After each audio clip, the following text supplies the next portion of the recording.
Ayer tuvimos una experiencia de shopping, uno de los chicos de la red Catalina y yo, porque entramos al Chedraui, no sé si les ha tocado, yo nunca, la verdad, casi no voy, pero entramos y se nos cerró la garganta y la nariz, porque hay un aparatito eléctrico que cada cierto tiempo avienta un chisguete de fresco olor a manzana o profundo aroma de mar o no sé qué, de la extrema o no sé qué cosas son, porque esos son los nombres, de esos aromas, ¿sí o no?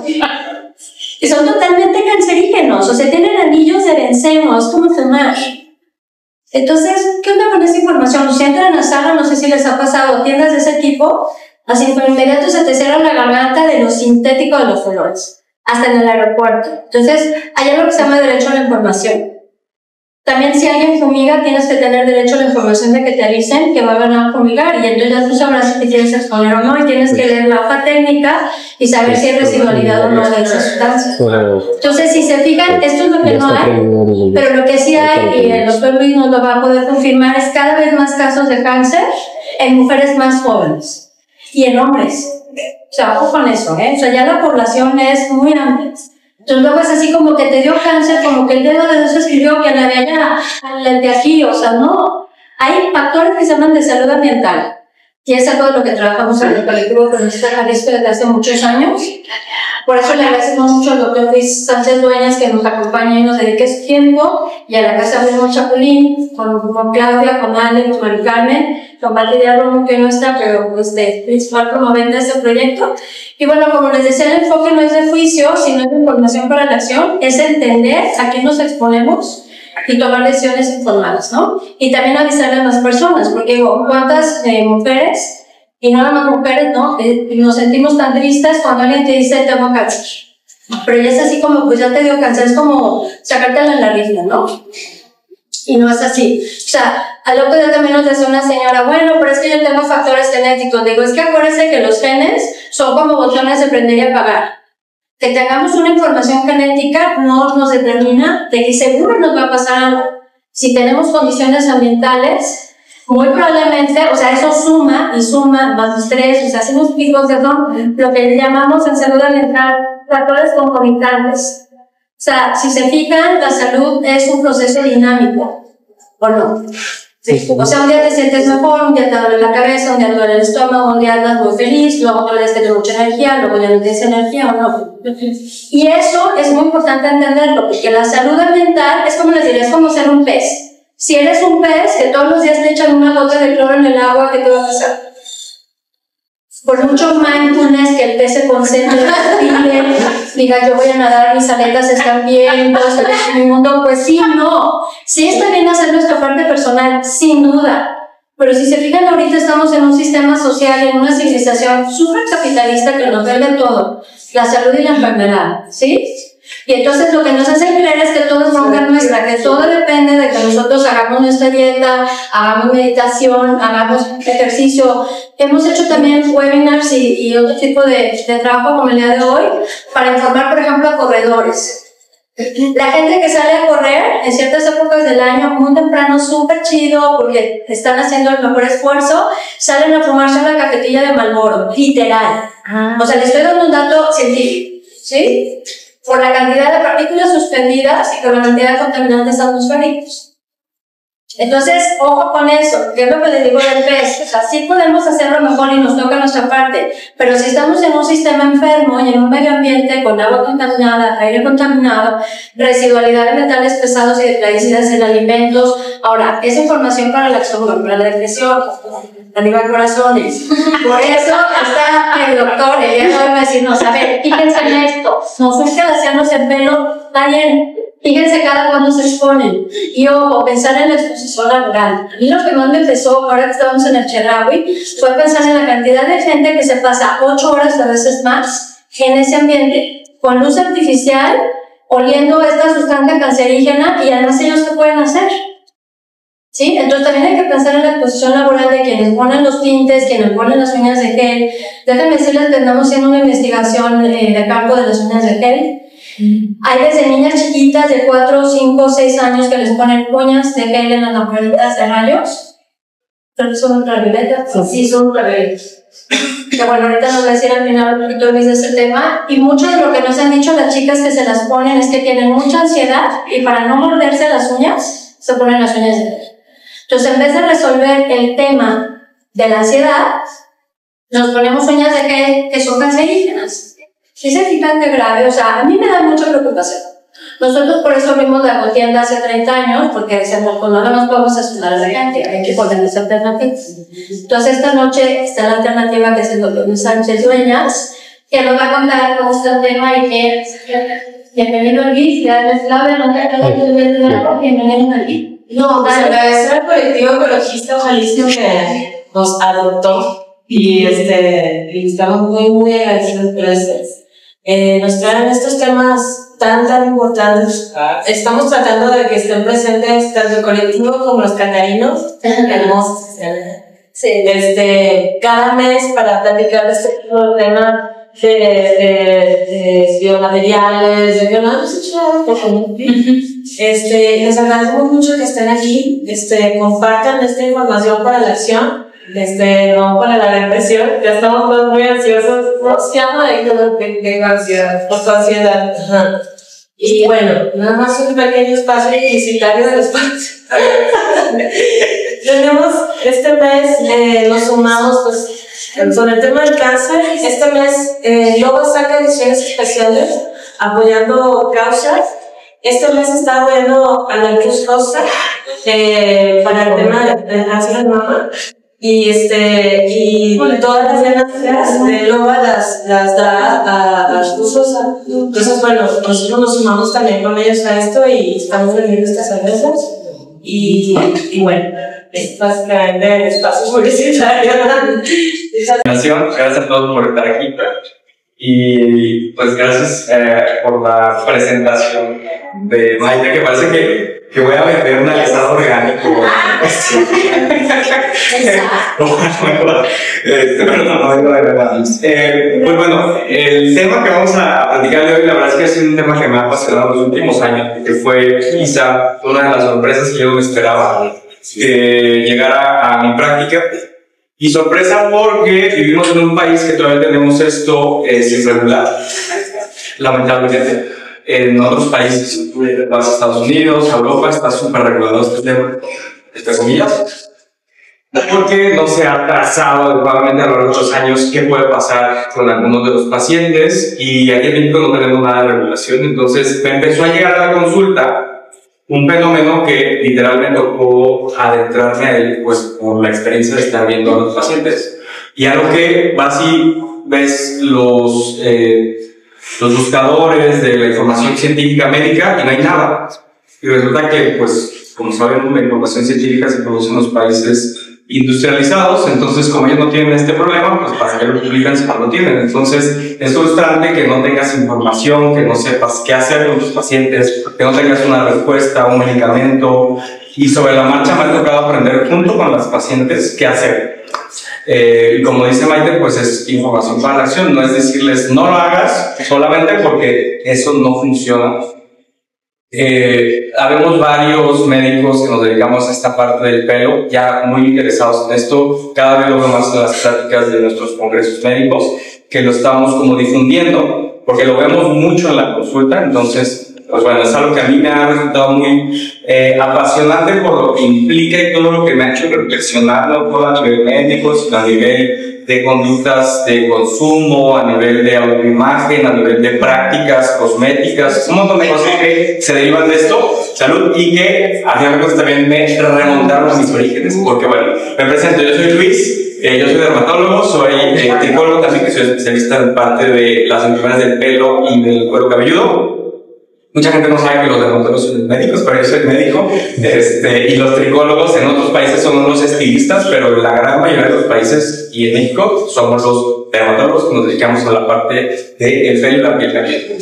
Entonces, bueno, yo soy tapatío, nací por acá, soy vecino del barrio, vivo aquí en Los Cuadros, entonces, no me puedo venir en Uber ni utilizar un motorizado, y entonces, bueno, mis orígenes, si lo pueden Alexi, no tengo ningún conflicto de interés para esta charla, y bueno, mis orígenes se remontan justo a que yo, a Maite, la anterior, Se lo a ver si. Eso, bueno. Perdón. Pues yo desde adolescente andaba con estos muchachos catalinos, muy interesado en la educación ambiental. Fui parte de un grupo en la Seguridad Técnica número 1 que se llama SINASTRI, que por aquí tengo a mi secretaria.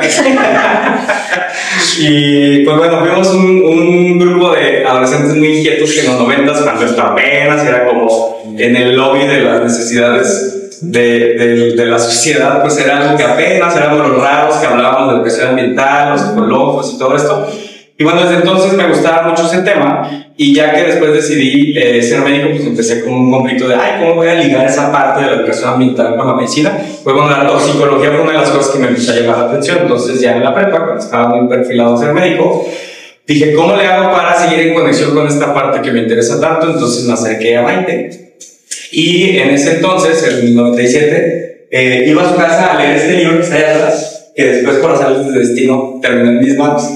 Y yo revisaba ese libro porque lo que estaba haciendo era buscar componentes dañinos y hacer una tesina para una clase de educación ambiental en la prepa para documentar cómo los químicos nocivos que nos podíamos encontrar, ¿en dónde? En los pasillos del supermercado. Y desde entonces me llamaba la atención los pasillos de los cosméticos, los shampoos, ¿no? No sé si sepan, pero el fenómeno del champú es increíble porque es el pasillo que tiene más aromas, fragancias, sabores que ni la de las frutas y verduras. O sea, el consumo por el champú es impresionante, está documentadísimo a nivel psicológico, que lo que te hace comprar el champú es la imagen de a qué se parece que te puedas comer. Entonces, el pasillo del champú es impresionante, o sea, desde entonces me llamaba la atención. Entonces me puse a ver qué había de nocivo en los champús, en los productos del hogar, de los supermercados de los 90s. Entonces así fue como empecé con todo este tema de ligar un poquito a la medicina con la educación ambiental, con el consumo responsable y todo esto. Y por hacer el destino, sin llamarlo, llegó a mí toda esta parte de los alisados que tiene totalmente que ver con esto. Y luego pasa que unos añitos después, así es, me tocó, ya siendo dermatólogo, ir a rodar con una de las especialistas mundiales de enfermedades del pelo a Miami. Yo no la veía en la playa, pero sí me tocó en un hospital de Miami estar ahí con la doctora.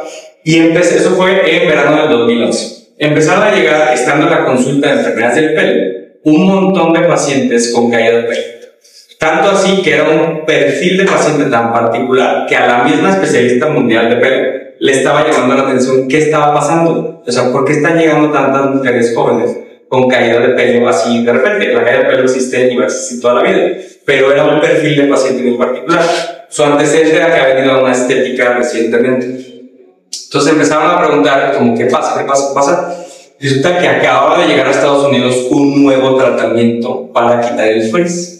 ¿Cuál era ese tratamiento? Pues llamado alisante permanente o queratina brasileña.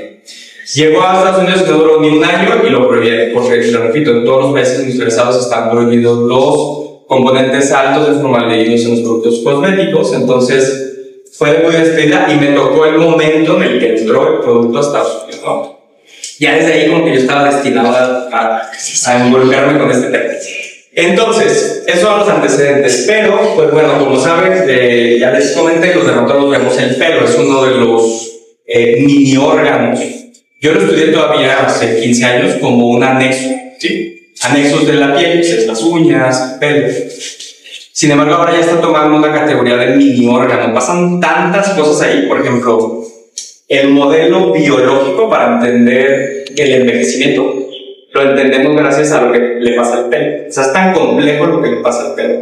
No hay ningún órgano en ninguna especie que sea cíclico más que el pelo. O sea, tiene la posibilidad de nacer, casi morir, y antes de morir volverse a regenerar. Eso no le pasa a ningún órgano del cuerpo. Entonces es súper interesante la biología que hay detrás del pelo. Pero eso es un segmento, nada más una parte del conocimiento, una parte muy, muy secundaria de qué es el pelo. Y me gustaría saber para ustedes qué es el pelo. Vamos a romper el hielo y alguien que me quiera decir, ¿pelo qué es? Yo me acuerdo que mi mamá decía que eran ya células. Células muertas. Tenemos algo muerto ahí pegado. Sí, es muy válido. Normalmente es lo que se dice. Células muertas. Bueno, ¿qué más? ¿Alguien quisiera compartir? Una fibra. Una fibra. ¿Es una fibra? Sí. porque ya no está viva, está pegada a nuestro cuerpo, pero no está viva y es una fibra. ¿Qué más?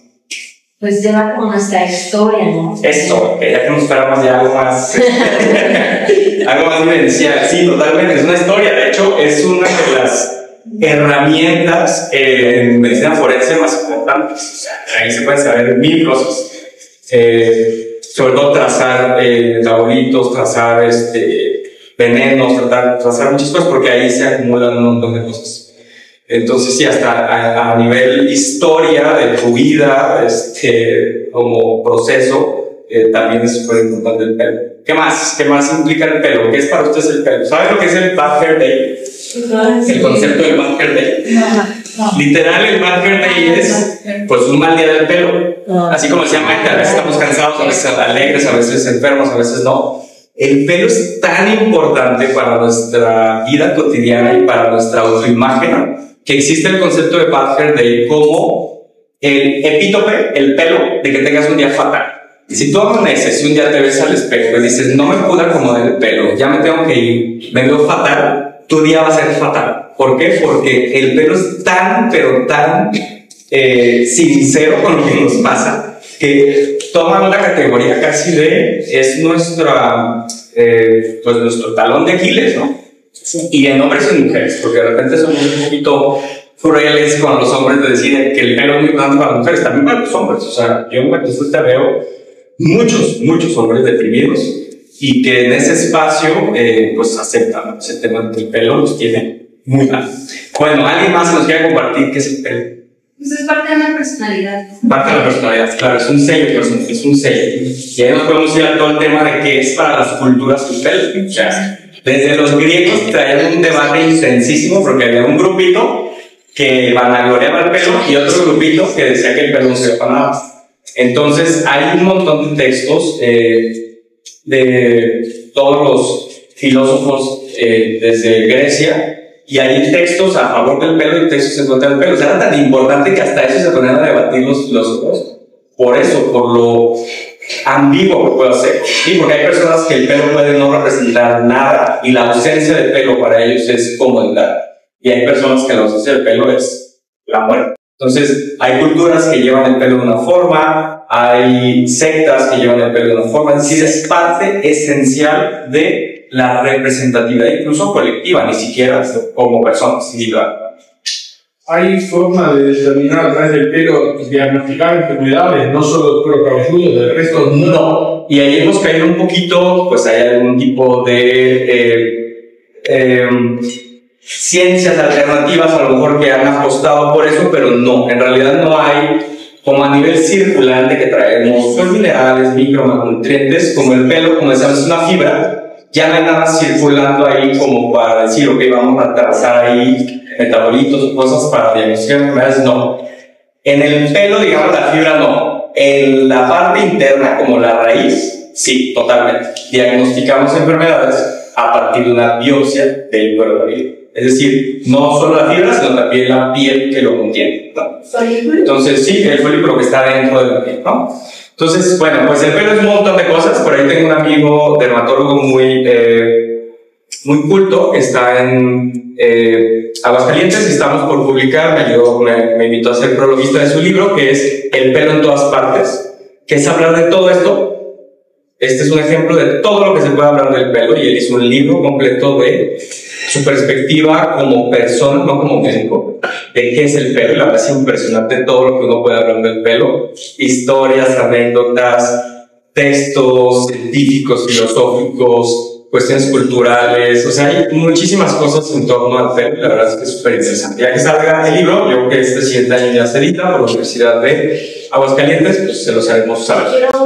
Sí, muy bien. Entonces, ¿qué es el pelo sano? Si el pelo es parte de nuestro cuerpo, pues hay que hablar de él por ser su salud enferma, que tiene aquí esta noche de miércoles, ombligo de semana, hablando del pelo.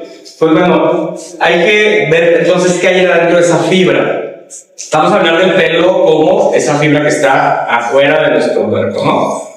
Tenemos unas capas que son de afuera para adentro, cutícula, corteza y médula. ¿Por qué traigo esta colación? Para entender qué hacemos con los procedimientos cosméticos, qué pretendemos hacer con un procedimiento. La cutícula literal pues, es la capita que protege al pelo. Y no es un tema menor. El pelo tiene una condición física de hidrofobicidad. El pelo repele el agua. ¿Por qué? Porque somos seres que no vivimos en el agua, entonces evolutivamente nuestro pelo repele el agua. Entonces, esa capa, si nosotros la dañamos, el pelo pues se va a estar afectando muy fácil con temas de humedad ambiental, con temas de a la hora que lo uso en el baño, si voy a la natación. Entonces, esa capa es súper importante y es la primera que cualquier procedimiento cosmético convencional se va a echar de corbata. O sea, necesitan cruzarla, a veces hasta destruirla para poderse meter a una capa más profunda. ¿Qué es la capa más profunda? La corteza, que es la más rígida, que es donde están las proteínas. Ahí es donde viene ya la relación con nuestra salud. Es sí, la fibra del pelo no tiene vida, pero en algún momento tuvo vida. Y células por dentro de nuestro cuero cabelludo formaron un montón de proteínas para que se formara esa fibra. Yo les digo a mis pacientes, si no comes proteínas, ¿cómo quieres tener pelo? Las dietas vegano-vegetarianas se respetan, pero tienen que ser súper estrictas y bien llevadas, porque es muy difícil que un paciente vegano que no hace bien su dieta tenga una buena salud capilar, porque normalmente quien no hace una buena dieta proteica, pues no puede formar pelo. Y eso a veces es un debate fuerte ahí con los pacientes que no tienen un buen aporte proteico. Y también, sí, bueno, si dice que es una fibra y todo, pues también se convierte en una esponja, ¿no? Que todo el producto que esté por aquí. Totalmente. Y ahí está una cosa súper importante que ahí a lo mejor ahorita colectivamente vamos a proponer, porque está relacionado eso, ese concepto de esponja con el tema de los alisados. De ahí viene, creo yo, el problema del por qué se está cronificando tanto el fenómeno de quien se lo hizo y sigue con el problema. Bueno, ya nos fuimos adelantando. Y ya por último la médula, que bueno, ahí dirán ustedes, ay, pero para cruzar hasta la médula, ¿qué tanto tiene que pasar químicamente? Pues ahorita van a ver una imagen. Vamos a ver qué sigue. Ya. Ahí está. Bueno, ¿qué puede dañar el pelo? Pues un montón de cosas, ¿no? Primero, los factores intrínsecos, mi propio envejecimiento puede hacer un proceso senescente y envejecer el pelo, un montón de cosas ambientales, desde la radiación. El concepto de fotoprotección se está llevando mucho ahora al pelo con el tema de manejar un pelo más saludable y todo eso. Se está diseñando también como productos orgánicos que puedan proteger al pelo de la radiación, porque es un factor de daño.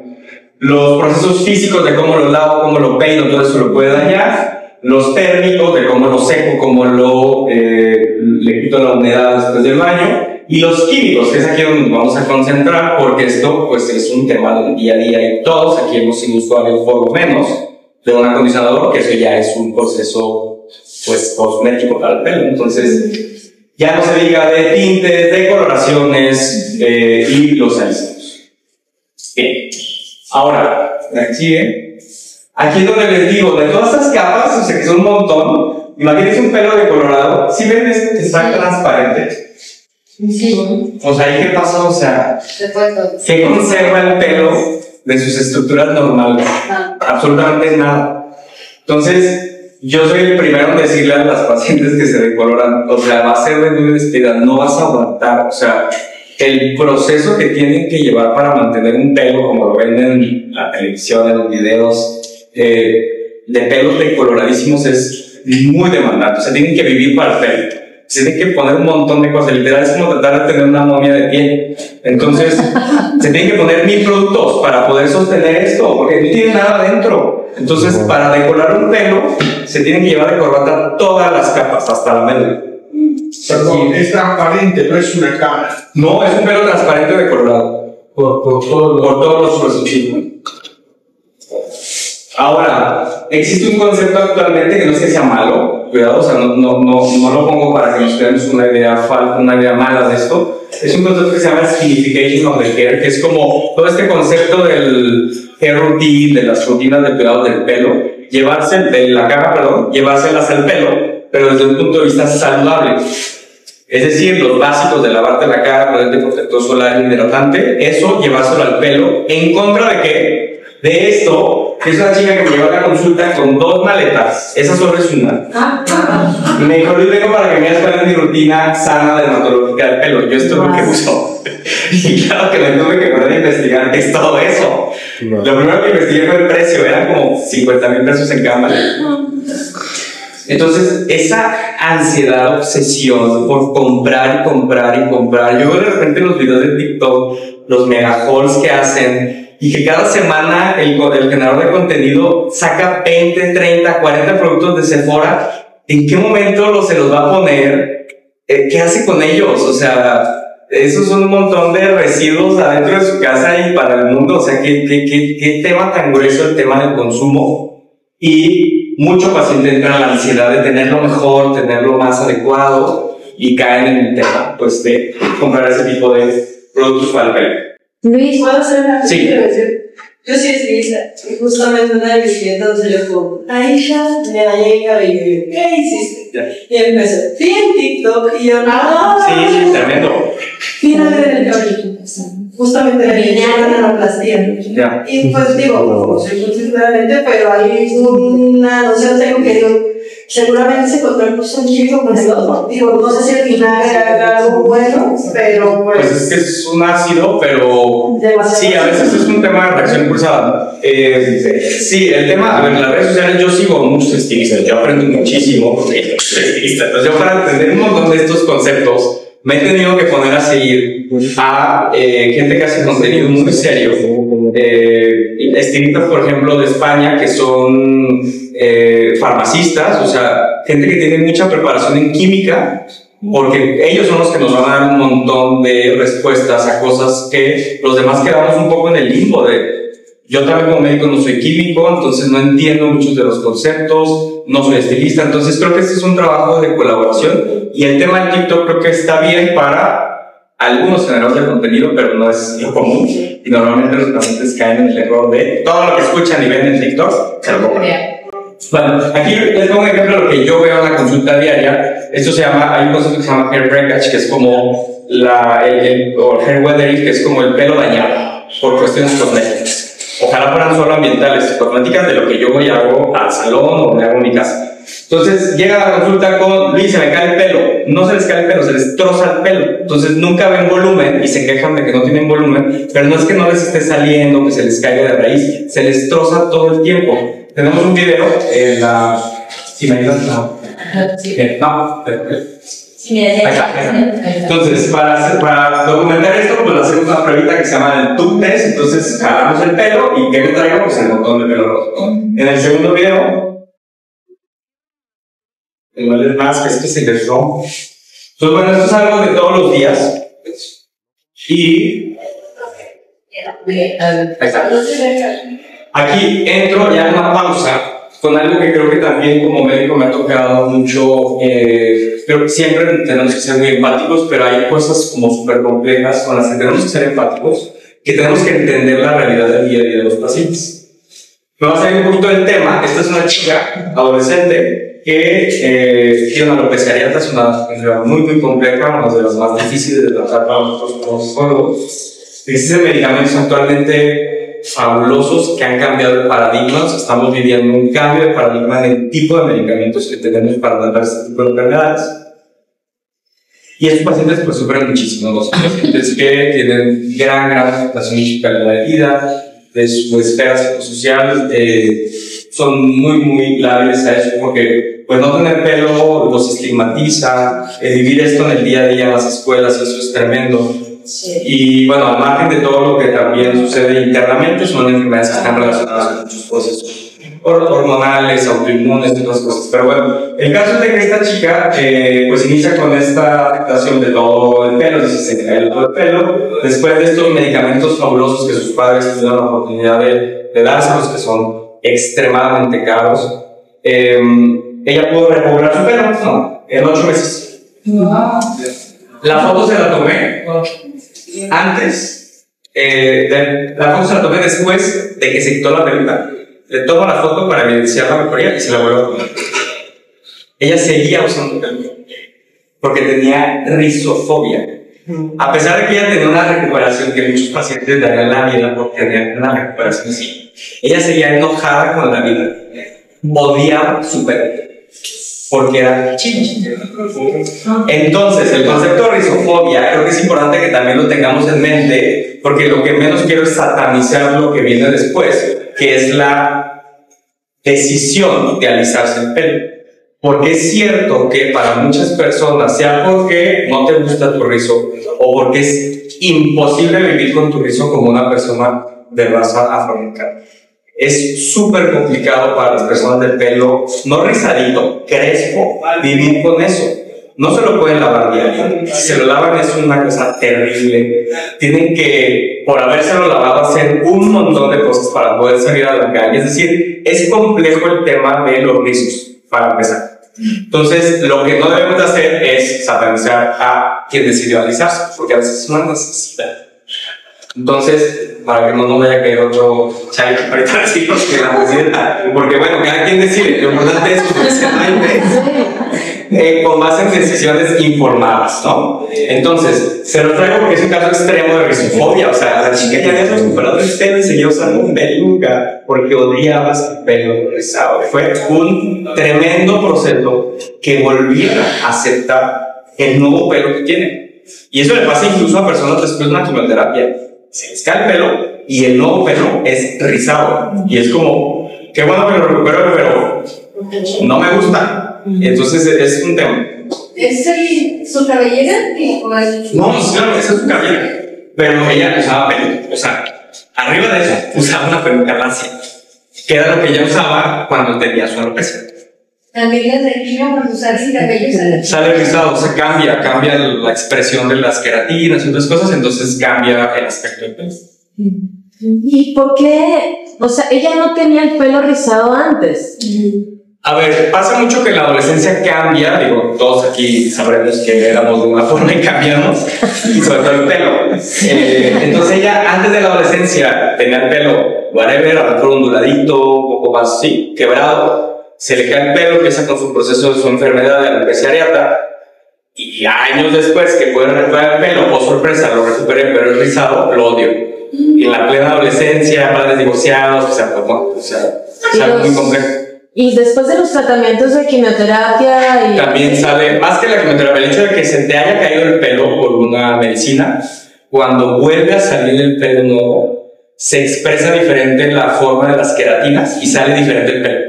Eso es súper común. Casi todos los pacientes que ves que se les cae el pelo por la quimioterapia, luego los ves rizaditos. Aunque no solamente que se te caiga, no se te caiga, pura quimio. Sí, también. Sí, eso es algo muy chistoso. Les digo, la biología del pelo es súper compleja, es muy compleja. Entonces, bueno, la rizofobia, solo manténganla ahí en la mente porque hay pacientes que esa fobia a su autopercepción los lleva a hacer estas prácticas de las que vamos a hablar. Entonces, bueno, ¿qué pasa con este tema? El alisado permanente surgió en el 2003 en Brasil y por eso se le llama como alisado o queratina brasileña.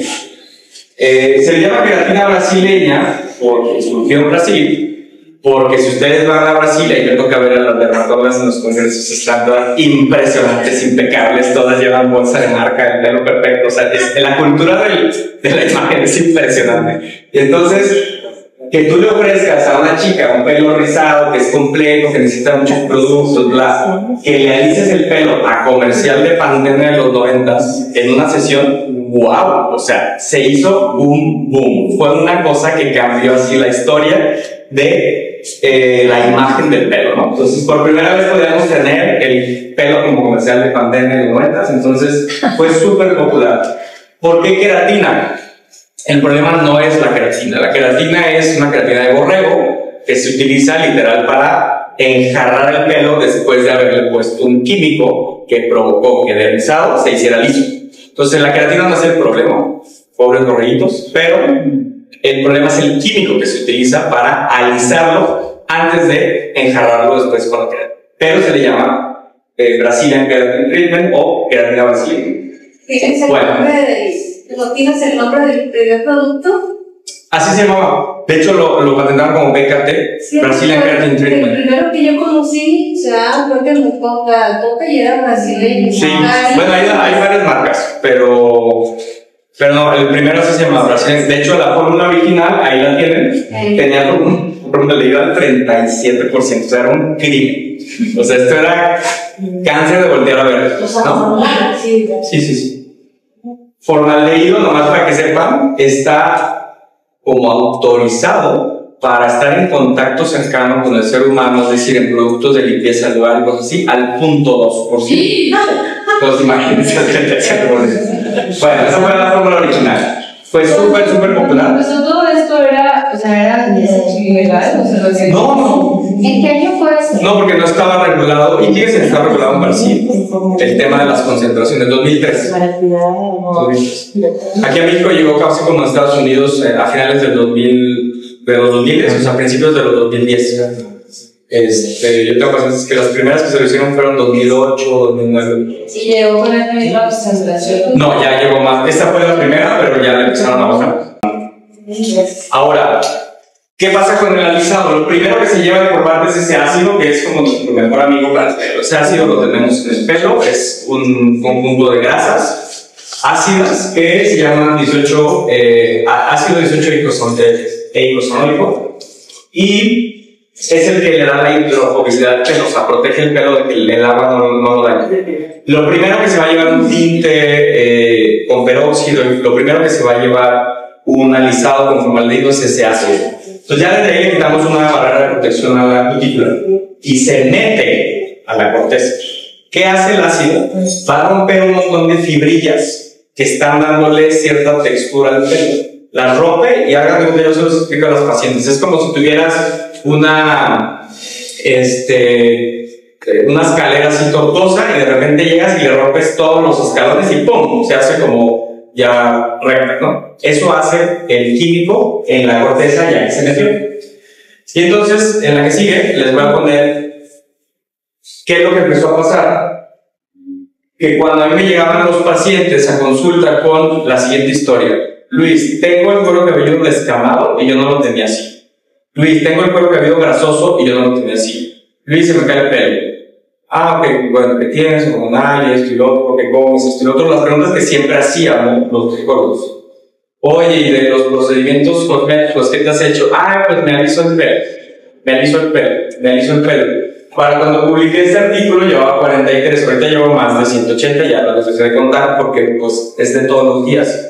Entonces, ahí me empezó a llamar la atención que yo veía pacientes con un cuero cabelludo súper descamado, rojo, irritado, les picaba. Oye, ¿cuándo te hiciste el alisado? Pues el último hace 3 años, el último hace 4.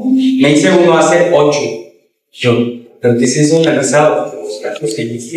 Y entonces, es algo que no aprendí en la escuela, mucho menos, o sea, algo que tienes que poner en cierto, ¿qué se están haciendo? ¿Qué es eso el alisado? Pues es lo que yo vi con la cuerda en Miami. Es cierto, es eso. Entonces ya me puse a investigar y publicamos esto. Esta reacción que se llama psoriasis form skin reaction la describió una doctora en el 2016 de Brasil, en el lugar donde más hay casos, como una reacción inmediata. O sea, les hacen el alisado y a los 15 días tiene una reacción tremenda de cuero cabelludo rojo, descamado, tremendo. Pero yo lo vi como más crónico, o sea, años después, y es lo que a mí me llamó la atención. Entonces me puse en contacto con la doctora, es una gran mentora, tutora de todo este tema, y me ha ayudado mucho a entender todo este proceso. Entonces ahí me di cuenta que esto sigue a lo largo del tiempo. Acabo de platicar con ella hace algunos meses en un congreso y me dice: Luis, es que a lo mejor el formaldehído les queda en el pelo por años. Lo que nos toca ahora es trazar qué tanto porcentaje de formaldehído traen pegado en el pelo. Eso siguen años y años, porque el pelo dura ya. Quizás duran años con el químico ahí y les sigue provocando la reacción. Bueno, eso fue lo primero que me llevó a interesarme en el tema. Esta es no la manzana, sino la cebolla de la discordia. Cuando yo veo esta imagen en el Photofinder, estas son imágenes del pelo que usamos incluso para diagnosticar y entender lo que les pasa a los pacientes con este equipo que vieron en la otra imagen. Da imágenes a 70 veces. Entonces es impresionante, me gustan mucho ver las imágenes, pero lo que no me gusta es ver esto. Si por algo se me pasó preguntarme qué te haces en el pelo dentro de la historia clínica, veo la imagen, te alisaste, sí, 10 de 10. O sea, esta imagen es patognomónica, o sea, es característica 100% del proceso de los alisados, que es si se fijan como alrededor de donde nace el pelito, son como una cebolla que se está desflando. Eso no es normal, o sea, el propio cabello no se debe descamar, ¿no? Entonces, se impresionan las pacientes cuando me traigo eso, es mi foto, claro que esta foto te acabo de tomar, porque es impresionante a veces ver estas descamaciones y dicen, es que sí me lo lavo, es que no te lo laves, se te está descamando. Es como si trajeras descarapelada la piel todo el tiempo. Entonces, esta imagen es la cebolla de discordia, porque así le llamamos, como onion ball descamation, es como una descamación que parece cebolla, que le ponemos un nombre analógico a todo. Entonces, esto es la imagen de la descamación de cebolla. 10 de 10 le sucede a los pacientes especializados. ¿10 de 10? Sí. ¿Te refieres a la descamación de la piel o la hebra? De la piel. Lo blanquito que está alrededor cuando nace el pelo, Sí. todo eso, así no debería de estar el cuerpo. Ah, ok. Entonces, Entonces, perdón, el formaldehído debe quedar en el cuero cabelludo, que en 8 años tuvo que haber crecido el pelo y si se lo corta, sí, quizás no queda, pero provocar una reacción que es irreversible. Esa es la teoría que tenemos. ¿Y por qué queda ahí si los pacientes me argumentan, los estilistas y yo los entiendo? Es que el formaldehído se lo pusimos al pelo. Sí, pero existe una reacción química, que ahorita les voy a poner, con un planchado. Ahí está el problema, en la reacción química de calor.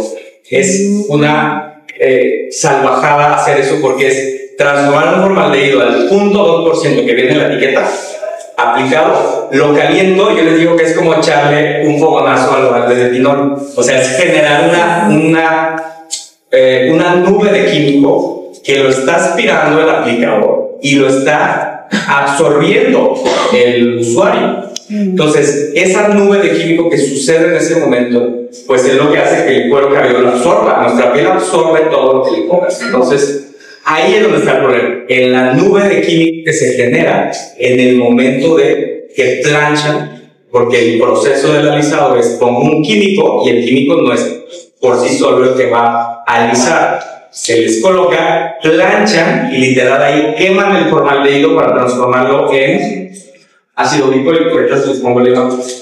Ahí. Bueno, entonces, con los años, el coco para mí ha sido qué les doy, cómo las trato. Entonces, hemos pasado por un montón de tratamientos y actualmente pues las tratamos con esta medicina que se llama isotretinoína, que es la que les damos a los pacientes con la GNSB y todo esto. Y ha sido prueba y error. O sea, ¿qué les damos? Porque no hay en un libro como la falta de decir que les tienes que dar. Entonces, bueno, es a veces frustrante para nosotros cuando nos enfrentamos a estas situaciones. Imagínense que esta foto salió en New York Times cuando fue un tema en Estados Unidos, el tema del formaldehído. Y sí, muy clickbait, a lo mejor la imagen de que fuera muy impresionante, pero es que así se, o sea, no fue un montaje para decir, ay, es que es súper dañino. No, así se aplicaba en algunos lugares, cuando era el 37%. Es que es un químico que aspiras y te llegaba a ver aplicadores, con neumonitis química, o sea, con el pulmón quemado, de aspirar en el momento del proceso de caer al hospital con neumonitis química. Entonces, por eso tenemos estas caretas peores que las del COVID, ¿no? Entonces, bueno, o sea, no lo estoy aspirando, pero tengo una mucosa ocular ahí, tengo otras partes en el cuerpo, el propio cuero cabelludo que está absorbiendo el químico. Ahí está el problema. a eso es de necio, ¿no? Porque para qué se puede hacer con la máscara, sin dar cuenta que le está haciendo daño y aparte lo hace con máscara. Bueno, yo no voy a decir nada. Bueno, aquí está el proceso, lo que les decía. El pelito pues, está ahí muy bonito, muy sano y todo. Llega el químico y rompe esos enlaces de disulfuro que son los que mantienen el pelo con la ondulación normal, sea liso, ondulado, rizado. Esa ondulación la mantienen esos enlaces de disulfuro, que es como una escalera. Llega el químico y ¡pum!, la truena y se tumban esos escalones, quedan los postes y ahí meten la queratina, ¿no? Entonces ya se queda ahí como enjarrado el pelo y por eso queda liso. Ese es el proceso. El problema es lo que les decía, el formaldehído está a una concentración en la etiqueta y aplicado, pero en el momento que se calienta para transformarlo en el otro químico, que es el que va a terminar alisando, ahí está el fenómeno dañino para la salud. Ha habido estudios en donde van y miden las concentraciones de formaldehído en las estéticas y es altísimo el nivel de formaldehído que se genera en el momento. Literal, echarle un jabonazo a un balde de pinol.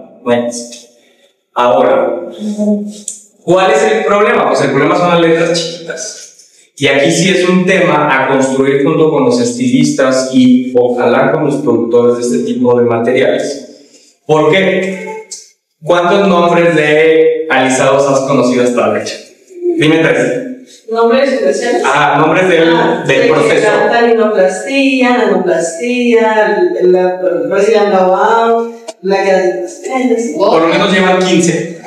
¿Por qué? Porque empezó como Brazilian Keratin Treatment y luego taninoplastía, botox capilar, queratina, chocolate, bla, bla, bla, bla. ¿Qué es lo que va pasando?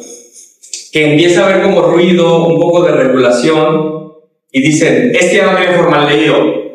¿Qué tiene? El metapuquem. Cualquier compuesto químico tiene por lo menos 30 sinónimos. Yo no soy químico, como médico, los estilistas no son químicos, el paciente mucho menos. Whatever lo que dice la etiqueta, o sea, no conozco ese componente. Puede ser el mismo formaldehído y ya tengo fotos de libre de formaldehído y la etiqueta un sinónimo de formaldehído. Pues. Es gravísimo eso, ¿no? Entonces, el problema es el siguiente. Pon tú que el formaldehído ya esté un poquito más en el lobby de lo que está mal y ya no se lo pongan. Le pueden poner un derivado de formaldehído, llámese ácido bioxílico, que como la reacción es reversa químicamente, pues da igual ponerle formaldehído o un derivado de formaldehído, porque al momento de aplicarlo y poner el calor, uno se convierte en el otro. Lo que alisa es el fenómeno químico de la conversión.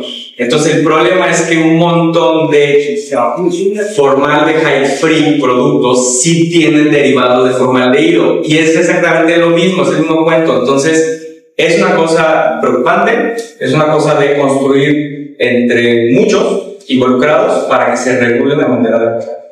Entonces el problema son esos, los sinónimos, las letras chiquitas. A mí me han mandado fotos mis pacientes de, oye, mi estilista me pasó que es vegano, literal, o sea, lo más cargante, no es que, y tiene ácido bioxílico. Entonces, somos presa fácil de que producen muchas cosas y muchos químicos que se meten a comercializarse, pues, con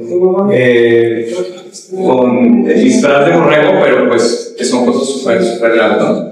Bueno, esa es la situación. Y lo grave es se han hecho estudios muy grandes. Ustedes saben que en Estados Unidos, países así, tienen más bases de datos impresionantes, cosas que no tenemos nosotros. No es que nosotros no tengamos esas enfermedades, es que no tenemos registros adecuados. Estados Unidos se puede meter a su base de datos y cruzar variables de una manera así magistral. Tienen bases de datos impresionantes, por ejemplo, los Institutos Nacionales de Salud, en tema de cáncer, pues tienen bases de datos tan grandes como para decir, ok, quiero saber cuál es el riesgo de pacientes que han usado formaldehído contra los que no, para el desarrollo de tal y tal cáncer. Y se sabe, lo preocupante es, yo sé que estamos en el mes rosa por el cáncer de mama, pero el cáncer de mama es, para los que no entendamos un poquito de la estadística, ese HR es el riesgo que tú tienes. Arriba de 1 es un riesgo mayor al normal, es decir, todos empezamos con un riesgo de 1 porque todos somos iguales. Pero si yo me expongo a algo que me hace diferente a ti, yo ya tengo un riesgo diferente que puede ser menor o mayor a ti. Si yo me expongo a un formaldehído, tengo un casi 20% más de riesgo de desarrollar una enfermedad que tú. Ese es el 1.18. Lo grave es el 2.19. Tengo más de 2 veces de riesgo de tener cáncer de ovario si me he expuesto al formaldehído.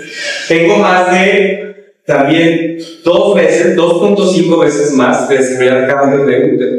Entonces, ¿cómo se sabe esto? Porque ellos hacen análisis de regresión logística y pueden quitar otros factores de riesgo y clarificar muy bien por formaldehído, es decir, usuarios de alisados, ¿qué te pasa durante la vida? Y tienes ese riesgo en 10, 8, 10 años. Es decir, se sabe perfecto por la trazabilidad a través de la estadística cuál es tu riesgo si te expones a esto.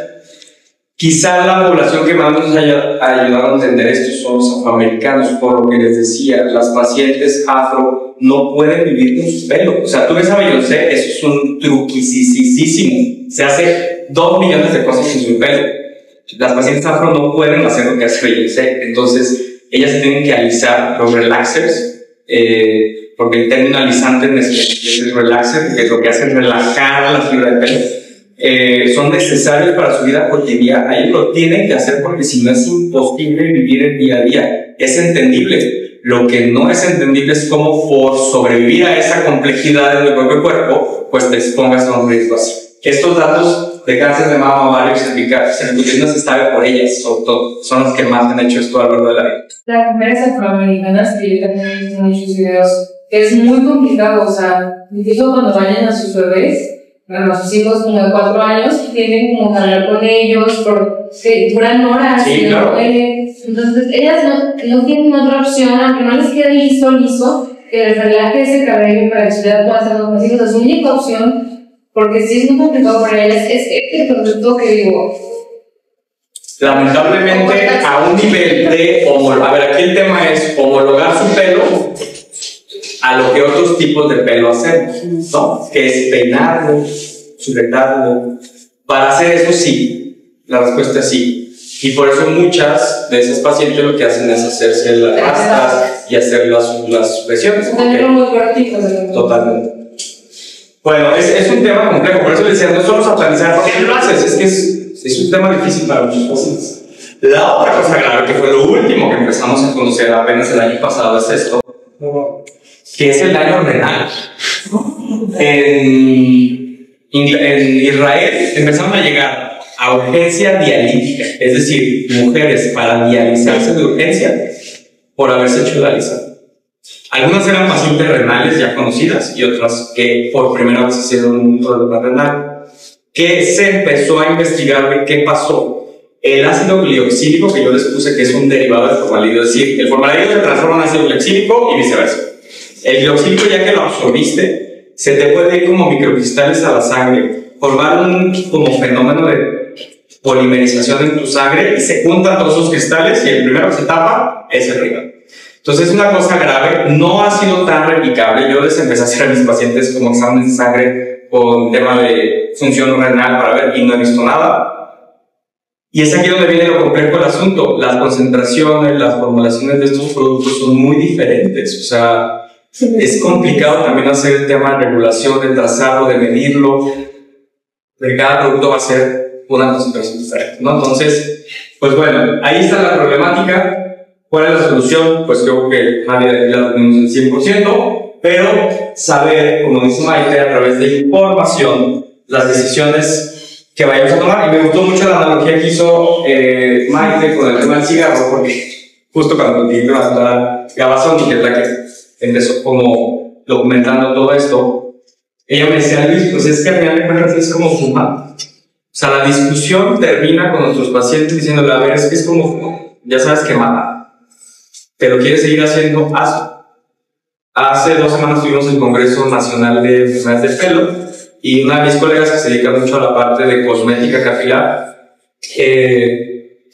porque nos toca, así como nos dedicamos a la cosmética de cara, todo esto también la cosmética capilar, y nos toca aprender y entender mucho esto, y entonces ella hablaba de un proceso de duelo y pone una gráfica de cómo ella ha visto el comportamiento de sus pacientes, de cuando las ve, documenta el problema, les explica, se dejan de hacer alisante, literal tienes que entender que van a caer en un periodo de duelo real por dejar de hacer esto, porque su vida va a ser súper difícil y súper complicada por dejar de hacerse el alisante. Es que las ves con la cara, es que ¿qué voy a hacer con el pelo friseado otra vez? Es decir, también la fobia para el frizz, queremos el pelo perfecto de Pantene, no queremos un pelito separado. Entonces, entran en un periodo de duelo, muchas recaen, o sea, no pueden dejar de hacerse. Y tienes que entonces, a final de cuentas, proponer soluciones. Entonces también ahí me ha tocado a mí entender qué productos pueden usar para simular un poco esa falsedad y cuestión tan nociva que nos vino a traer lo del alisado. A fin de cuentas ya nos vino a traer en la mente que podemos tener un pelo perfecto liso. ¿Cómo nos quitamos eso de la mente? Es súper complicado. Entonces, bueno, hay productos que se pueden usar de un solo día, o sea que el día que quieras tener el pelo un poco más liso te lo pones, y son orgánicos. Entonces hay varias marcas. Hay una marca que se llama Maca, que es de República Dominicana, que también tiene un tema muy pelo rizado. Hay una marca inglesa que se llama Babines. Baratas no son, eso también es un tema, ¿no? Entonces, pues bueno, la belleza cuesta acá. Esta es la problemática. La solución, como yo les decía, no por ser desesperanzadores, pero no creo que la tengamos rápido y pronto. Creo que lo primero es dimensionar la problemática. No tenemos un test de formaldehído como para ir a trazar a una estética. El producto que estás usando lo tiene, sí o no. En el momento que hago la aplicación y el calentamiento, ¿se genera o no? ¿Me quedo yo como usuario con el formaldehído, sí o no? Es complicado, pero lo entiendo. Y creo que es un tema de... un olor especial. Es un... a ver, los pacientes... Yo no me lo olvido, creo, pero... O sea, en un proceso, pero... Los pacientes me dicen, sí, es que pica horrible cuando estoy bien. Es que se pica porque no pica, o sea, me hace llorar y estornudo, no sé qué. Entonces, no sé si de un olor simplemente irrita. Es incoloro totalmente. Esa nube de químico que les digo, no es que la veas como el cigarro, no se ve. No se ve. No, se ve. ¿Sí se ve? Sobre todo si abusas de este producto, es que una vez entonces si lo pones como de más y al momento de estar usando la secadora, pues literal sí, ahí es cuando dices sobrepasas el producto, ¿sabes? Entonces siempre te las sí, a ver, es todo un tema, ¿no? Pero pues bueno, este es un espacio para liberar todas nuestras dudas. No, ahorita tú decías eso de algo que se le explica porque ella es ¿no? Por el comentario que le da el de ay, pero estamos bien, no sé. Pero es que también está ese fenómeno social, cultural, en el que crecemos, sobre todo las mujeres, la belleza duele. Sí, claro. ¿no? Y si no duele, es como que es el costo que tienes que pagar pues, para dar, como si está dentro de este sistema de aceptación. Y quieras o no, a lo mejor estamos ahorita ya más conscientes, ¿no?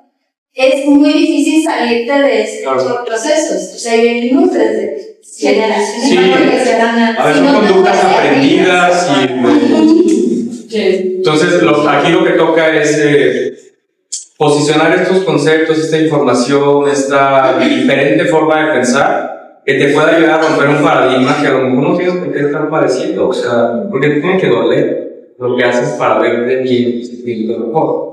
Yo soy dermatólogo y hago estética, hago estética y la seguiré haciendo y nunca sobrepasando pero no puede dañar por mejorar algo con medicamentos. Entonces, pues bueno, es complejo, pero estos espacios me encantan. Son muchos puntos de vista. Tratamientos para el cabello chino, para estos chinos, que hayan algunos tips para que se duermas que Sí, ese es un tema. Hablando de eso, una de mis principales amigas tricólogas que hace economía de pelo está en Tijuana, es la actual presidenta de la Sociedad de Tricología, y ella es rizada. Y es su labor, o sea, promover cómo hacerlo, porque ella como persona rizada tuvo que aprender de adulta a ir a una estética especialista en rizos, o sea, ella ni siquiera sabía que existía eso. Entonces, enseñarles a los usuarios hasta cómo secarlo, es un proceso. Entonces, creo que es un tema de información, y muchas veces el tema de caer en estas prácticas es quizá por desinformación de cómo llevarlo de manera adecuada. Y abordando un poco ese comentario de ella, yo lo que siempre hago con mis pacientes es que, así como dicen el body positive, también con el cabello, acepta tu cabello como es, quiérelo como es. Esta chica del TikTok siempre me sale con, y vi TikTok y yo, a ver, quiere tu cabello tal cual es. Qué bueno que, bueno, en este caso, que no somos afrodescendientes, pero tenemos un problema con los rizos tan así, podemos quererlo un poquito más y aprender a cuidarlo. Aquí somos muchos las onduladas, no es tan difícil, a lo mejor un rizo un poco más cerrado, solamente es como aprender a quererlo y aceptar quiénes somos. Al final del día, yo digo que el cabello tiene mucho que ver con quiénes somos nosotros adultos. Sí, yo creo que aquí entra un poco la labor de factor de cambio, y si somos ya alguien que está en contacto con alguien que puede cambiar un poco su perspectiva, su paradigma, con una mejor información, pues hagamos, ¿no? Desde la parte médica, la parte del estilismo, la parte de responsabilidad social, de ONGs, o sea, creo que todos podemos tener el hecho de... Aquí sacamos la conclusión de que todos esos alisantes hacen daño. Entonces, todo, o sea, porque ahí vas a la estética también y a veces te dicen, no, este nomás es para el frizz y te va a aparecer. Esa es la nueva tendencia, hablar de que es para el frizz. Ajá. Entonces, a ver, hay que pensar mal. Sabiendo la historia que ha pasado de Brazilian Keratin Treatment, tanoplastia, botox capilar, nanoplastia, bla, y así, yo no les creo lo del frizz. Siento que también lo tienen. Ahora, tengo muchas pacientes que se han hecho decoloraciones que tienen la misma imagen que les mostré. ¿Qué tanto está oculto el formaldehído en un montón de otros productos que no son alisantes y que son tintes o son... no sé. Entonces la respuesta es, les decía, es trazar y a medir. Hasta ahí sabremos si todos son dañinos o solo dañinos. Y si lleva calor, pues lo más probable es yo lo que le digo a los pacientes, a ver, ¿te pusieron la plancha o te pasaron la pistola así? Sí, adiós. O sea, ahí hay un proceso químico obligado. Y eso es a lo que yo le tengo miedo. Porque es en el momento que se desprende el químico que ya te estás ahí. Y quien lo aplica. Pobres. Sí. ¿Y qué pasa si nada más usa la plancha? Bueno, ahí ya es todo un tema, o sea, si se puede, hacemos como... Eso es una de las opciones, ¿no? O sea, que luego ves la cara de, no voy a dejar de alisar, pues tienes que dar opciones y no, pues lo van a seguir haciendo, ¿no? Entonces, sí se puede, pero hay que darles como protección térmica y varias cosas. Pero sí, es mucho más sano. La gente piensa que sigue siendo un malo del chat. Igual que el acondicionador, es lo más satanizado del mundo. ¿El acondicionador? Sí, claro. O sea, los psicólogos son los defensores de la cosa. Es que no sabemos usar las cosas. Es como llegar al ortodoncista a los 30 y que te diga cómo lavarte los dientes, pues te da mucha pena. Pero es que a lo mejor no te has sabido el pelo toda la vida. A ver, ¿cómo se puede? Pues ahí es Hay una consulta. Oye, yo hice y es hasta diciembre, así que hablen de pronto porque... ¿Qué será lo básico? O sea, lo básico es sencillo. A ver, lo básico es lavarte el pelo normalmente diario, sí. O sea, esa es una de las cosas que nos cuesta mucho trabajo. Es como decir, oye, no te lavas la axila diario, o sea, te vas a bañar, pero te lavas la axila. No, se me la lavo, ¿por qué el pelo no? O sea, no lo entiendo. Si eres una persona de la tercera edad, un creo súper seco, un problema de resequedad, se vale una vez, un día sí, un día no. Cualquiera aquí no lo debemos de lavar bien. Por lavarlo diario hay una consecuencia, es decir, la fibra se va a secar y va a tener necesidades. Ahí es donde se convierte en un mundo para cada persona. Las recomendaciones son individualizadas. Hay test de porosidad, hay varias cosas. La recomendación de cómo convivir con tu pelo es individualizada, pero lo básico es lavártelo diario, utilizar agua tibia, no caliente. Casi siempre el champú del cuero cabelludo no es el mismo del pelo. Es como decir, la crema de la cara del cuerpo, pues no. El champú del cuero cabelludo, la piel es muy diferente a una fibra, entonces son dos lavantes diferentes. Aquí una cosa. Te lavas con algo. De hecho, se vale ponerse el acondicionador antes de hacer el champú, eso se llama prepú, es algo que se está tomando con mucho auge, que es como proteger tu pelo con un acondicionador, te lavas el poquito con el champú que te toca, que a lo mejor tiene sulfatos y te va a limpiar muy bien, pero el pelo sufriría, entonces ya te enjuagas todo y a la fibra no se la lleva con el champú.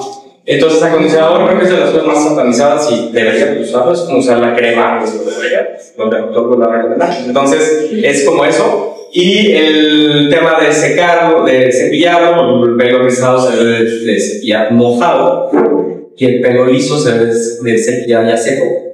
Y el tema de secarlo con un aparato tipo secadora es lo más recomendable, pero con temperatura más a ser frío. Por ahí hay unas marcas nuevas, como decir, se llaman Nike. Pero que tiene una tecnología que no daña tanto porque es un aire ionizado, no hay tanto choque de moléculas, entonces eso no daña tanto el pelo, porque pesan 16 minutos. Entonces, como que se habla de temperatura fría, porque lo que queremos es quitar la humedad. Acuérdense del concepto de hidrofobicidad. Nuestro pelo está diseñado para repeler el agua. ¿Por qué voy a dejar el pelo estirando así de la gota todo el día? O sea, llegan a la consulta a las 8 de la noche, ¿te acabas de lavar el pelo? No, la verdad. Y así en la gota que el pelo mojado todo el día, o sea, el pelo no se debe estar mojado. Lisa, hay una pregunta con cuidado. Pues nada, era como también para aportar a lo que dijo Ale, yo estaba pensando en eso. Yo soy venezolana, o sea, yo nací con una plancha y un secador, o sea, así. Y desde que yo nací me dijeron, ok, entonces esto se peina así, esto no sé qué. O sea, yo sé perfecto cómo alisarme el pelo. Y era como la obsesión, ¿no? O sea, lo que dijiste de Brasil, Venezuela, ni te quiero contar. A nosotros nos llegó la queratina y yo me la hice un montón de veces. Queratina con formol la pedías. Ajá, o sea, ahí ya, exacto. Así, eso no tiene formol, no me va a alisar. Y todo era así, no, en tal sitio te ponen una queratina con formol, la de chocolate, la del sabor que tú quieras, el olor que tú quieras, pero con formol. Y así desde siempre. Ahora, no hay cultura, como dice Ale, de enseñarte a manejar tus chinos o tu cabello ondulado. O sea, aquí todos sabemos cómo usar un secador de pelo y una plancha. Ahora, ¿cómo nos hacemos los chinos y que queden bien definidos y que salgamos con nuestros chinos a la calle sin problema? O sea, yo siento que por ahí, la verdad, sí, por ahí va muchísimo. Es la mitad del problema de por qué quizá deciden alisárselo por la complejidad de estilizarlo. ¿Quién decide estilizarlo? Y te digo, este tipo de generadores de contenido, tanto estilistas como médicos, dermatólogos, que enseñan a cómo hacerlo, pues es muy válido, porque es literal enseñar a alguien a convivir con su pelo. Sí, la otra forma. O sea, ok, está liso y está el chino y está el...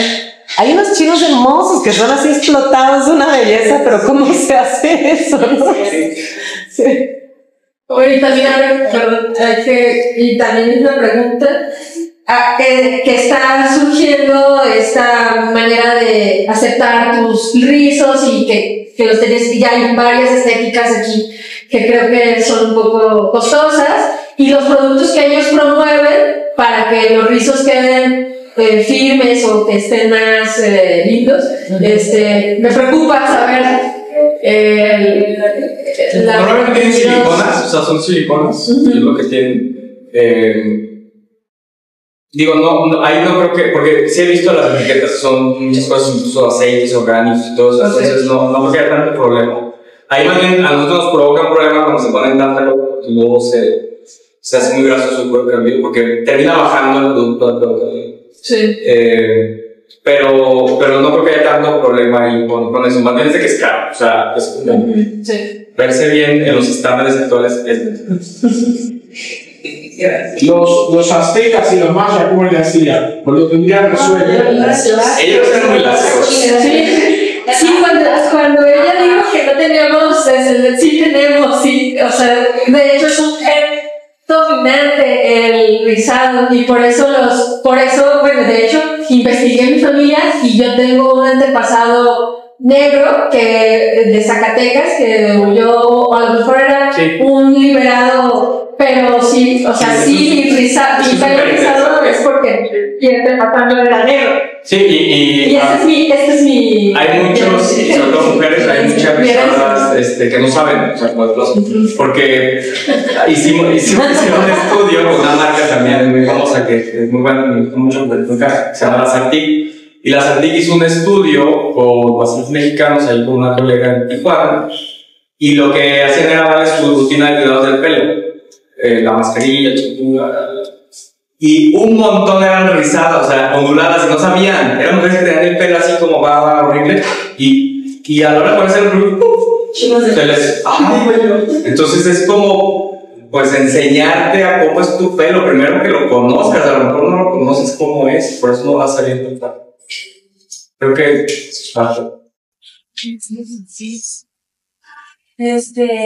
yo cuando lo comencé a usar la creatina del chocolate, me di cuenta que no era normal.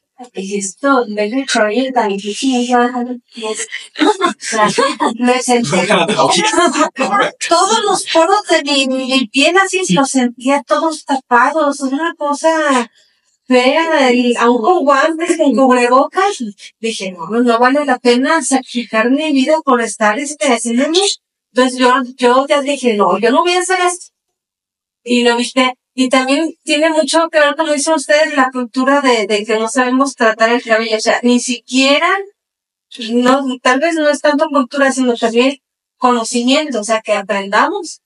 Porque los clientes no saben ni lavarse el cabello. Los niños no se lo saben lavar. No se lo saben desenredar. Cuando me dices, oye, pues ¿cómo te lo desenredas? Pues yo vacío. No, espérate, desde abajo, para arriba los cabellos todos, horribles así. Pero un cabello debe estar, con la apariencia brillosa. El cabello siempre debe de brillar. Si no brillas por algo estás haciendo mal. Y también yo quería preguntarte, ¿ustedes qué opinan del minoxidil? Pues es un medicamento que se llama muchísimo para la peste. Y hay todo tipo de es la medicina del futuro, porque yo todavía del presente. Del presente. Pero de ahorita comienza y va a ser del futuro, ya no va a haber más. No creo que haya algo que supere. ¿Y tiene efectos secundarios? Como graves o que sean superiores a la beneficio. Lo que pasa es que como lo usábamos tópico desde hace 30 años y ahora existe desde hace 10 oral, en México hace 5, pues sí, es un boom. ¿Y ella? Pero no estoy muy seguro, estamos haciendo un estudio con una unidad de investigación de cardiología aquí en la UDG para ver la tolerancia con estudios cardiológicos y la verdad es que están. Yo lo que investigué decía que lo dejas usar y retrocede, vuelvas a comenzar la caída, no sabes si se cae lo normal, los que tenías o más. Sí, regresas como a donde estabas, es como. ¿Y peor no? No, sí. No es nada más como que termina el efecto y pues ya se fue con la gloria del pelo. Para mí es delicado usar. Para mí mi farmacia es categoría MX, o sea, solo con receta. Lo que hacen afuera del mercado. Pero. ¿Y hay algún producto que puedas encontrar fácilmente en algún lado como un simple mortal diaria? ¿Para alisar? Para ¿sabe cualquier? ¿Como para lavarlo? Pues sí, como producto para el pelo.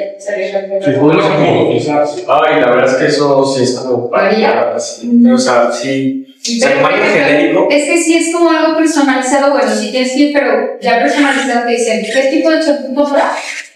Sí, totalmente. O sea, haces dentro de la historia clínica que usas. Ya ves que hay unos champús que dicen naturales y no sé qué, que hacen un Ponce y bueno.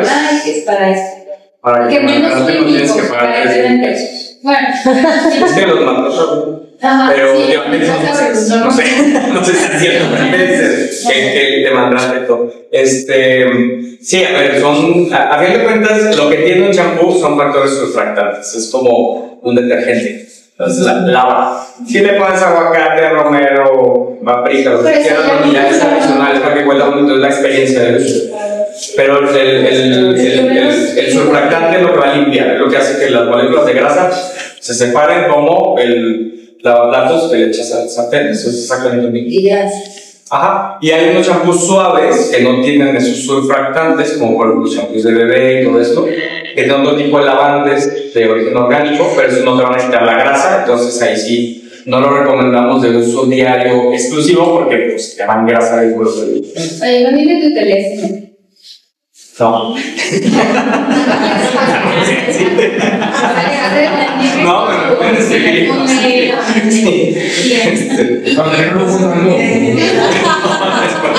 Ya estoy. ¿Eso es un bañado de shampoo? Sí, cada cierto tiempo sí hay que irlo rotando. sino como hay un fenómeno en lo que usamos, solo medicamentos, que se llama megafilaxia, que es que te acostumbras a algo y después no sé que ese producto no sea bueno, sino que ya no sigue aquí, porque te acostumbraste mucho a él. Entonces sí los vamos rotando por eso. Por ejemplo, yo tomo quimioterapia ya varios años acá, pero al cambio de cada quimio obviamente afecta diferente, ¿no? El pelo ha pasado por varias características completamente diferentes, tanto una como esta última que tengo. Bueno, ahorita lo tengo rojo y me lo pinté con un tinte que es como artificial, que no lleva ni amoníaco ni nada, es como de la lavada sale rojo cada lavada, no sé qué hacer, porque se me despigmenta. Por ejemplo, esto es lo que hace esta última quimio. O sea, yo de nacimiento aparentemente era lacia, yo fui lacia. Con la primera quimio me hice china, súper china. Y sí me hizo una laseada permanente que me dolió muchísimo y que ya mis mamás me volví a hacer. Y luego cuando me cambian a esta segunda quimio, pues sí, también deja de crecer, eso sí me creció muy lento, o sea, se limita el crecimiento. Y me lo deja ahora muy delgado, muy lacio y despigmentado. O sea, no se hizo canas, se hizo como transparente. Sí, ese es un tipo de distrofia que da el pelo. Es ya como una consecuencia. Entonces yo ya no decía, vuelve a crecer como gruesos. ¿cómo puedo ayudarlo? Y yo no puedo dejar la quimio. No, claro. Bueno, no es quimio, realmente no es quimio, así le llamamos porque ya es el micro que hace, bueno, quimio, pero son otro tipo de medicamentos. Ahí lo que hacemos mucho, lo que más se utiliza son los antioxidantes. Y acuérdense que todos tenemos un proceso de oxidación y antioxidación, debe de estar ahí, nos debemos de oxidar y nos debemos de antioxidar, pero nuestra balanza hacia la oxidación nos supera muchísimo, sobre todo en este tipo de procesos de medicamentos y el propio cáncer. Entonces, la antioxidación es lo que se ha posicionado como lo que hay que hacer. Y hay un montón, ¿no? Suplementos. Peróxido de dismutasa, los proteoglicanos, glutatión, hay un montón. Y eso se usa para el pelo, es lo que se le recomienda a pacientes con pelo. Da antioxidación. Y la verdad es que de vitaminas, así, de este tipo, con vitaminas, mejora muchísimo el pelo. Porque a veces con la pura alimentación de estilo de vida no puedes. A ver, es como el gimnasio, ¿no? O sea, pues sí, yo levanto la pesa, pero si no me echo la creatina, no, tienes que levantar muy bien. El champú menos dañino, ¿cuál? Bueno, hay por ahí un árbol que dice que sí es L'Oréal, es legal. Por el tema de que es me parece tan grande, es una Big Pharma que pues no se permiten como una demanda. Por ahí hubo una falsa noticia, una fake news de un champú de Elfit, que es de parte del grupo, que fue fue falso, pues, ¿no? O sea, sí, pero a ver, fue alguien que tenía un problema de pelo, una enfermedad, coincidentemente usó el champú y le echó la culpa al champú, entonces ya después salió como este fenómeno dominó de, sí, yo también lo sé y se me cayó y pero bueno, el caso es de, no, sí, o sea, hay algunas cosas que no, pero el punto es de que en industrias así, pues no se permiten poner, no se pueden arriesgar una demanda fácilmente, entonces lo que hacen es pues verificar muy bien sus componentes. Entonces, de todo, como el grupo L'Oréal, yo les diría que es como lo que en el super pudieran comprar. Obviamente hay opciones más orgánicas y eso, pero del orgánico nada más les pido que sí tengan surfractantes, o sea, que sí tengan algo que limpie, porque a lo mejor pues sí es de papaya y es super orgánico, pero ¿qué te va a hacer? A lo mejor ponte la papaya, o sea, hace que te limpie, o sea, es como un jabón, o sea, la idea del jabón es que te limpie, ¿no? ¿El de Kids lo ubicas? Kids sí, pero bueno, también todas estas empresas han metido mucho como el wellness y el consumo y el asentimiento. Sí, de marcas que yo conozca que sí sé lo que tienen de fondo y eso, pero que no son baratas a nivel de cosmética capilar, está Davines, está Satin, hasta Living Proof, pero bueno, son muy caras. Y hay una empresa que hasta sí es la marca como profesional de L'Oréal para ¿Saben qué algo que queremos agregar antes de cerrar, que todavía había alguien más que la no lo leí? Es nada más recordar lo que decíamos al principio de la carga corporal. Sí. La carga corporal tiene que ver con, piense bien, ¿cuáles, o sea, quiénes son en el día a día las personas que más están expuestas a muchos productos domésticos y cosméticos, las mujeres. A mí, por ejemplo, me preocupa mucho las mujeres que están de personal de limpieza, que yo a veces les he preguntado en el aeropuerto en lugares, les digo, señora, tiene un ser fabuloso, no sé qué, sí, mire, tengo mis manos rojas, estoy de verde mi piel, o sea, la exposición laboral es algo de verdad bien injusto a nivel social, tremendo, que ya fuera bromas, estos hábitos mentales, emocionales y bioquímicos que ya tiene el cerebro mamífero de que huele a negra noche y a fresca mañana, o sea, vamos fatal. Entonces, fíjense bien, o sea, echas fabuloso, ya lo inhalas, ¿no? Y luego te embarras otra cosa, entonces, como decía Luis, o sea, tenemos varias vías de absorción, incluyendo la ocular. O sea, ahora hacemos varios de los chicos y yo que nos estaban ardiendo los ojos, porque hay muy mala calidad del aire. Entonces, acuérdense, es la carga corporal. O sea, no nos es que si el pelo no, es lo del pelo, más lo de la comida, más lo de la trapeada, más lo de la orina, más la partícula suspendida. Entonces, eso es lo que redunda y que luego nos dicen que la bronca de la salud es personal. O sea, si te enfermas es por tonto, que no te cuidas bien, no le meditas, no le respiras, no te llenas de pensamiento positivo. O sea, no, eso es falso y de verdad, eso sí es algo que tenemos que combatir, no es así. Hay una parte personal, si nosotros tenemos malos hábitos, pues obviamente no nos va a ayudar. Pero vuelta al ejemplo que les decíamos al principio del pez en la pecera. Si todos los días te echan una gotita de cloro, a lo mejor no te mueres, pero se te van a hacer honguitos en las escamas. O sea, no está padre. Entonces sí tenemos que ir de nivel individual a nivel social. Tenemos que exigir políticas públicas, tenemos que exigir que haya presupuestos para esta investigación. O sea, si Luis no le da por investigar eso y a la doctora de Brasil, pues a las mujeres que no las acompañe, porque no va a salir nadie a dedicar tiempo y estudios e investigación, y como es en muchos otros temas. Y además, en los modelos de investigación normalmente son de una sola sustancia, porque son demasiadas variables. Hay muy pocos, o cada vez un poquito más, que suman todos los factores. Y además es muy difícil hacer una relación, a menos que sea una intoxicación aguda, ¿no? Lineal, decir, me expuse a esto y me pasó lo otro. Entonces te empiezas a decir, no, mira, es que a toda esta gente no le pasó nada, sí te pasó por factores de no sé qué. Entonces, esa es la cultura que queremos nosotros y promovemos en el proyecto desde hace mucho.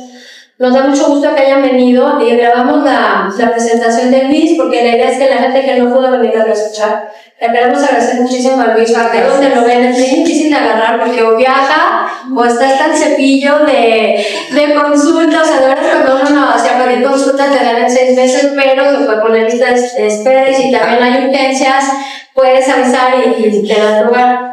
Pero la verdad es que es un tesoro. Aquí estoy viendo otro médico sentado por acá, mi prima Cristina Dorada, que ella es especialista otorrinolaringóloga, ¿no? Entonces, muchas veces platicamos del ruido, por ejemplo, de la exposición laboral al ruido. Ahorita estamos oyendo el ruido del local de punto, y cómo estamos en esta sociedad ya también bien enferma de que tiene que haber ruido y experiencias, si se han fijado. Entonces, todo eso sumado, pues tenemos broncas de salud mental, mucha gente que no duerme. Ansiedad. Exacto, o sea, como que ya le vamos sumando todo, por eso tenemos que, pues como comunidad y sociedad, buscar mejores condiciones ambientales y sociales y de otras. Entonces, pues agradecer mucho a la Casa Chiquilín y a Saulito, que está haciendo ahí toda la labor de formado, a todos los chicos de la Red Catarina que andan por ahí, muy atrás y por acá en adelante. Y también agradecerle a Jay, que también se vino, que ella es ella el otro día estuvo en la práctica con Patria Romo del tema de plaguicidas, ella estudió también psicología. Entonces, la buena noticia es que hay muchas personas capacitadas que nos pueden dar este tipo de pláticas, y pues ya le podemos pedir su autógrafo a la lista.